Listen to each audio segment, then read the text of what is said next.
Good morning students. जैसा कि आपको पता है, मैं यहाँ पर क्लास 11 का बायोलॉजी का लेक्चर नंबर 2 दे रहा हूँ, जिसके अंदर आपका पहला चैप्टर चल रहा था, ठीक है, जिसमें मैंने आपको बायोलॉजी के बेसिक कॉन्सेप्ट्स के बारे में बता दिया था। उसके बाद में इस वीडियो में यहाँ पर सजीवता के प्रमुख लक्षण चलेंगे, और पहले वाले वीडियो में मैंने गति के गमन की डेफिनेशन डिफाइन कर दी थी। गति के बारे में आपको बताया था कि मोशन बोलते हैं इसे इंग्लिश में, जिसमें किसी भी एक निश्चित केंद्र बिंदु से किसी भी जीव के शारीरिक अंग द्वारा जो मूवमेंट या हलचल प्रदर्शित की जाती है, उसे हम क्या कहते हैं? गति कहते हैं। ठीक है, जैसे मैंने आपको बताया था, कंधे से हाथ का हिलना डुलना, जीभ का निचले जबड़े से जुड़ा होना, उसका हिलना डुलना, ठीक है, आँखों की पलकों का झपकना। नेक्स्ट है, इसके अलावा पत्तियों का पौधे की शाखाओं पर हिलना डुलना। तो ये सारे के सारे किसके उदाहरण थे? गति। नेक्स्ट आता है आपका गमन। गमन को लोकोमोशन या मूवमेंट के नाम से जानते हैं। इसमें मैंने आपको बताया था कि किसी भी जीव का जो संपूर्ण शारीरिक संरचना होती है, उसके अंतर्गत उस जीव के शरीर द्वारा स्वयं का क्या कर लिया जाता है? स्थान परिवर्तन कर लिया जाता है, मतलब स्थान चेंजेस कर दिया जाएगा। तो स्थान मतलब एक स्थान से दूसरे स्थान पर क्या होगा? जाना। तो ये प्रक्रिया आपकी क्या कहलाती है? गमन कहलाती है। ठीक है, तो ये हो गया आपका पहला पॉइंट, गति तथा गमन। तो किसी भी जीव की शारीरिक संरचना द्वारा स्वयं का स्थान परिवर्तन कर लेना, अर्थात एक स्थान से दूसरे स्थान पर चले जाना, क्या कहलाएगा? लोकोमोशन, या फिर क्या कहलाता है? गमन। नेक्स्ट आता है, दूसरा है आपका पॉइंट पोषण।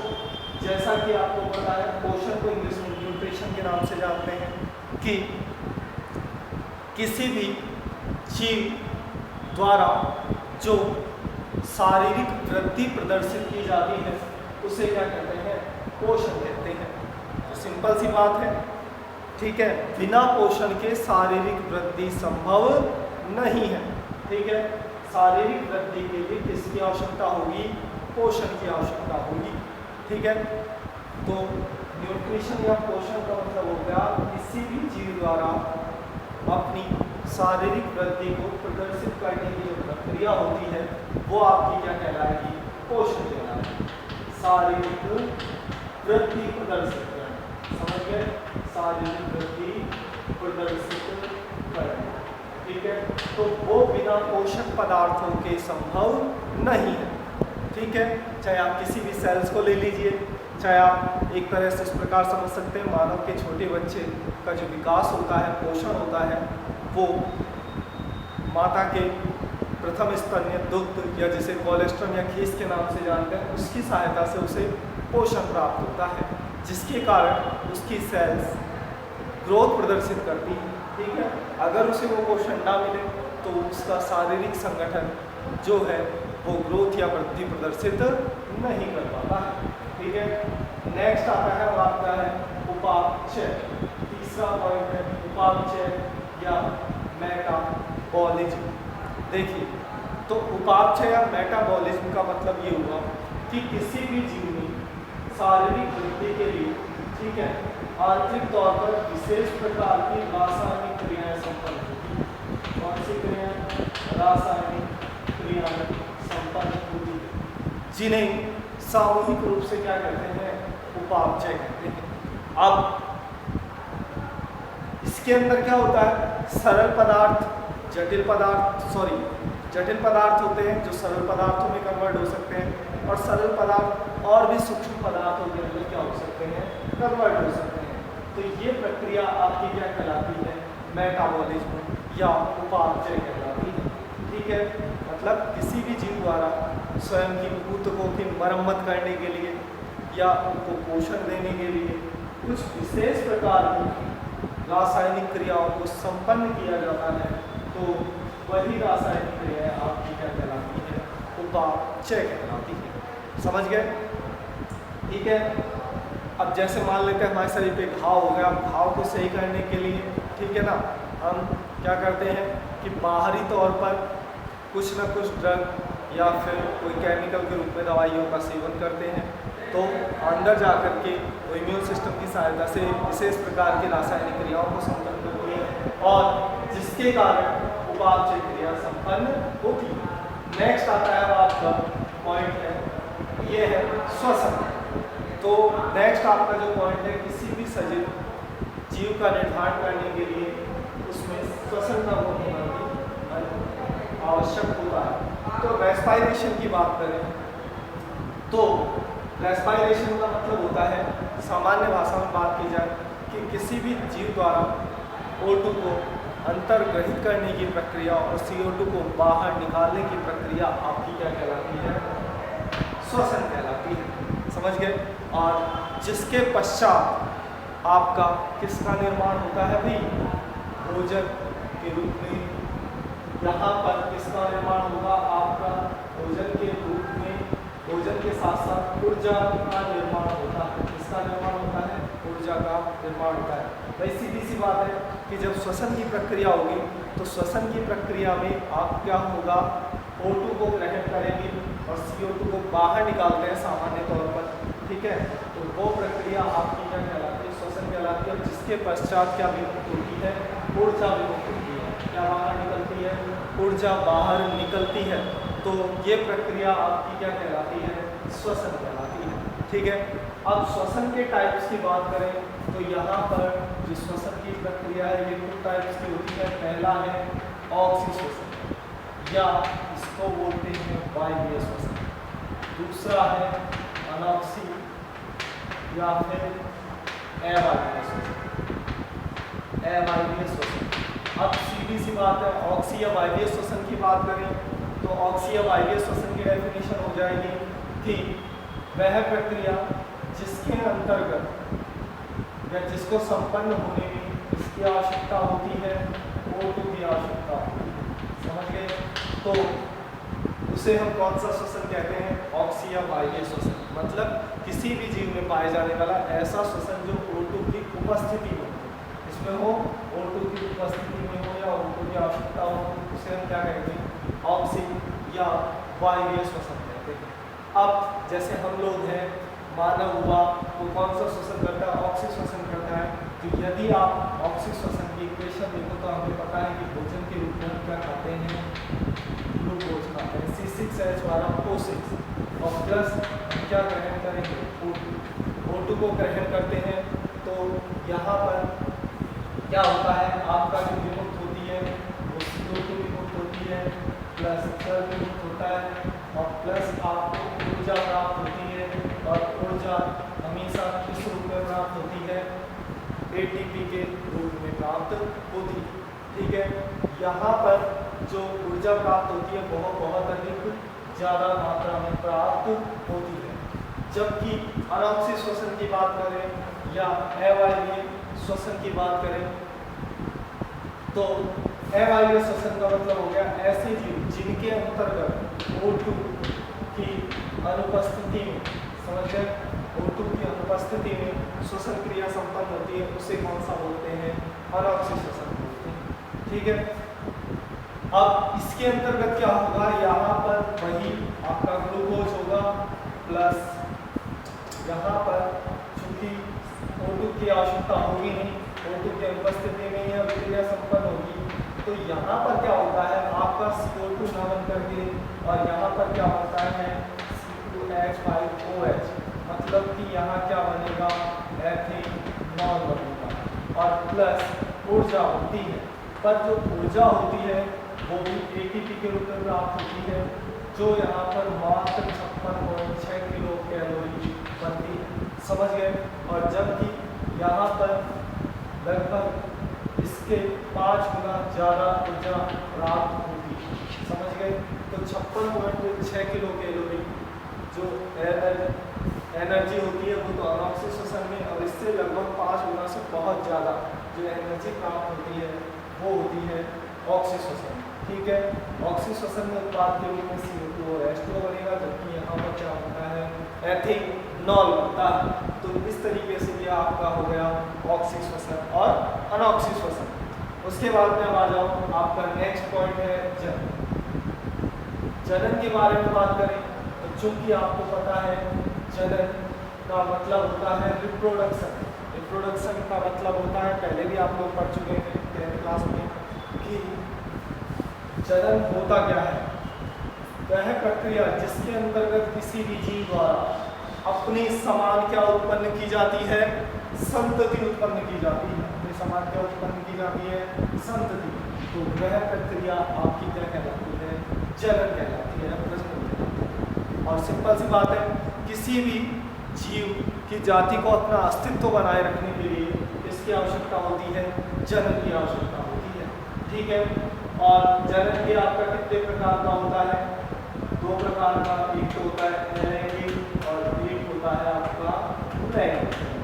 ठीक है, एसेक्सुअल रिप्रोडक्शन और सेक्सुअल रिप्रोडक्शन। अलैंगिक जनन का मतलब होता है जनन की वह प्रक्रिया जिसमें मात्र केवल एक जनक भाग लेकर के और बिना निषेचन की सहायता से, इसके बिना निषेचन की सहायता से समसूत्री विभाजन द्वारा इसको निर्मित करता है, नई संतति को उत्पन्न करता है या अपने समान नई संतति को उत्पन्न करता है, उसे हम क्या कहते हैं, अलैंगिक जनन कहते हैं। तो वह प्रक्रिया जिसमें किसी भी एक जनक द्वारा बिना निषेचन के समसूत्री विभाजन के पश्चात नई संतति को निर्मित किया जाता है, उत्पन्न किया जाता है, उसे कौन सा जनन कहते हैं, अलैंगिक जनन कहते हैं। जबकि अब नेक्स्ट हम बात करें लैंगिक जनन। लैंगिक जनन में क्या होगा कि जनन की वह प्रक्रिया जिसमें एक या 2 जनक भाग लेकर के, समझ गए, 1 या 2 जनक भाग लेकर के निषेचन के पश्चात, 1 या 2 जनक भाग लेकर के निषेचन के पश्चात द्विगुणित युग्मनज, युग्मनज बोलते हैं जायगोट को। ठीक है, द्विगुणित युग्मनज या जायगोट को निर्मित करते हैं और जिसके पश्चात विकसित होकर के भ्रूण के निर्माण की क्रिया संपन्न होती है, उसे कौन सा कहते हैं, लैंगिक जनन। अब एक खास बात यहाँ पर समझने की है, 1 या 2 जनक का मतलब। 2 जनक में तो क्या होगा, आपका नर अलग और मादा क्या होगा, अलग अलग होगा। परंतु एक जनक में क्या होगा, नर और मादा की स्ट्रक्चर एक ही जीव होगी। जैसे मैं आपकी बात करूं मटर का पुष्प, मटर का पुष्प कैसा होता है, उभयलिंगी होता है। और उभयलिंगी होने की वजह से ही उसके अंदर कौन सी प्रक्रिया संपन्न होती है, स्वयं परागण या सेल्फ पॉलिनेशन की क्रिया संपन्न होती है। तो इसलिए मैंने यहाँ पर 1 या 2 जनक लिखा है। ठीक है, ये आपका कॉन्सेप्ट क्लियर हो गया होगा। अब ये जो जनन का पॉइंट है ये आपको 12th क्लास में पढ़ने को डिटेल में मिलेगा। ठीक है, ये यहाँ पर आपका कॉन्सेप्ट क्लियर हो गया। नेक्स्ट आता है एक्सट्रैक्शन या उत्सर्जन। तो उत्सर्जन के बारे में भी आप लोग देख चुके हो कि किसी भी जीव के शरीर से या जीव के शरीर से अपशिष्ट पदार्थ जो होते हैं वो नाइट्रोजनिक पदार्थों के रूप में शरीर से बाहर जाके जाते हैं, तो वो प्रक्रिया आपकी क्या कहलाती है, उत्सर्जन कहलाती है। नेक्स्ट आता है समस्थैतिकता, या इसको इंग्लिश में कहते हैं होमियोस्टैटिस। बहुत इंपॉर्टेंट है होमियोस्टैटिस, होमियोस्टैटिस या फिर समस्थैतिकता की बात करें, इसके बारे में क्लाडे बर्नार्ड ने बताया था। कौन से वैज्ञानिक ने बताया था, क्लाडे बर्नार्ड। इसका मतलब क्या होता है, सामान्य तौर पे इसकी परिभाषा है कि किसी भी जीव में अंतः वातावरण की अखंडता को बनाए रखना आपका क्या कहलाता है, समस्थैतिकता कहलाता है। अब इसका एग्जाम्पल समझे हम, तो एग्जाम्पल से यदि मैं डिफाइन करूँ, आपको पता है स्वस्थ मनुष्य का जो टेम्परेचर होता है वो डिग्री सेल्सियस में तकरीबन 37 डिग्री सेल्सियस होता है या 36.9 डिग्री सेल्सियस होता है। अब यदि क्या होता है कि किसी व्यक्ति का टेम्परेचर बढ़ता है तो टेम्परेचर बढ़ने पर तंत्रिका कोशिकाओं द्वारा मस्तिष्क को सूचनाएं दी जाती हैं और सूचनाएं देने के पश्चात क्या होता है कि जो हमारे शरीर में क्या होती हैं, श्वेत ग्रंथियां या फिर श्वेत ग्रंथियों को पसीना ग्रंथियां कहते हैं। श्वेत ग्रंथियां पसीना ग्रंथियां पाई जाती हैं। ये पसीना ग्रंथियां क्या करती हैं, हमारे शरीर के तापमान को कंट्रोल करने के लिए पसीने का स्राव करती है और जिसके कारण हमारे शरीर का जो तापमान है वो नियत बना रहता है, लगभग 37 डिग्री सेल्सियस। तो यही गुण क्या कहलाता है, आपका समस्थैतिकता या होम्योस्टैटिस कहलाता है। तो किसी भी जीव द्वारा वह प्रक्रिया जिसमें वह अपने अंतर वातावरण की अखंडता को बनाए रखता है उसे क्या कहते हैं, समस्थैतिकता कहते हैं या होम्योस्टैटिस कहते हैं। जिसमें मैंने आपको बताया कि मान लेते हैं हमें कैसे गर्मी लग रही है, तो गर्मी लगने पर क्या होता है, हमारे टेम्परेचर जो होता है शरीर का वो बढ़ने लगता है। तो उसको नियंत्रित करने के लिए श्वेत ग्रंथि या पसीना ग्रंथियों के द्वारा पसीने को स्रावित किया जाता है और जिसके कारण क्या होगा कि हमें उसका जो शरीर का जो टेम्परेचर है वो नियत बना रहता है, वो कंट्रोल रहता है। नेक्स्ट आता है अनुक्रिया। अनुक्रिया या रेस्पॉन्सिवनेस। जैसे अनुक्रिया का मतलब होता है कि किसी भी जीव के द्वारा विभिन्न प्रकार के उद्दीपनों को ग्रहण करके उनके प्रति जो क्रियाएं अभिव्यक्त की जाती हैं उसे हम क्या कहते हैं, अनुक्रिया कहते हैं। जैसे सपोज करो हमें कोई गर्म चीज़ छू जाती है तो हम तुरंत वहाँ से अपना हाथ हटा लेते हैं। तो गर्म वहाँ पर जो छूने वाला जो एक्टिविटी हुई वो एक प्रकार से आपकी क्या थी, उद्दीपन थी, और वो जब हमने हाथ हटाया या पैर हटाया तो वो आपकी वहाँ पर क्या थी, अनुक्रिया थी। तो इस प्रकार की प्रक्रिया आपकी क्या कहलाती है, अनुक्रिया कहलाती है। नेक्स्ट है अनुकूलन। अनुकूलन का मतलब होता है कि किसी भी जीव द्वारा वातावरणीय या बाहरी कारकों से स्वयं की रक्षा के लिए या स्वयं को बचाने के लिए विशेष प्रकार के लक्षणों को विकसित किया जाता है, जिसे क्या बोलते हैं, अनुकूलन या अडॉप्टेशन कहते हैं। जिसका उदाहरण आप लोग जानते हो कि जैसे रेगिस्तान में ऊँट होता है जो बिना पानी पिए कई दिनों तक रह सकता है। तो चूँकि आपको पता है, क्योंकि उसके अंतर्गत क्या होता है, ऊँट की कुबड़ पाई जाती है जो तापरोधी प्रकृति की होती है और उसमें क्या रहते हैं, विशेष प्रकार की वसा का संचयन रहता है जो कि वहाँ पर जल की आपूर्ति करता रहता है। इसी तरह से हम बात करें जैसे बबूल होते हैं, बबूल की पत्तियाँ बहुत छोटी छोटी होती हैं और वो भी रेगिस्तानी क्षेत्रों में पाए जाते हैं। तो बबूल की पत्तियाँ इसीलिए छोटी होती हैं क्योंकि उनमें रंध्रों की संख्या कम होगी, साथ में रंध्रों की संख्या कम होगी। इसके अलावा उनकी पत्तियों पर विशेष प्रकार का एक क्यूटिकल का आवरण पाया जाता है और रंध्रों की संख्या कम होने के कारण और क्यूटिकल की परत कम होने के कारण उनके अंदर क्या होगा, जो जल उत्सर्जन की प्रक्रिया है वो बहुत ही अल्प मात्रा में होगी और वो ज़्यादा लंबे समय तक चल पाते हैं। तो इस प्रकार से यह आपका अनुभव है। तो ये आपका हो गया है सजीवता के प्रमुख लक्षण कंप्लीट हो चुके हैं। नेक्स्ट इसी चैप्टर से रिलेटेड आगे आपका चलेगा, जो नॉमेनक्लेचर से रिलेटेड चलेगा, जो आगे की वीडियो में आपको बात करेंगे। धन्यवाद।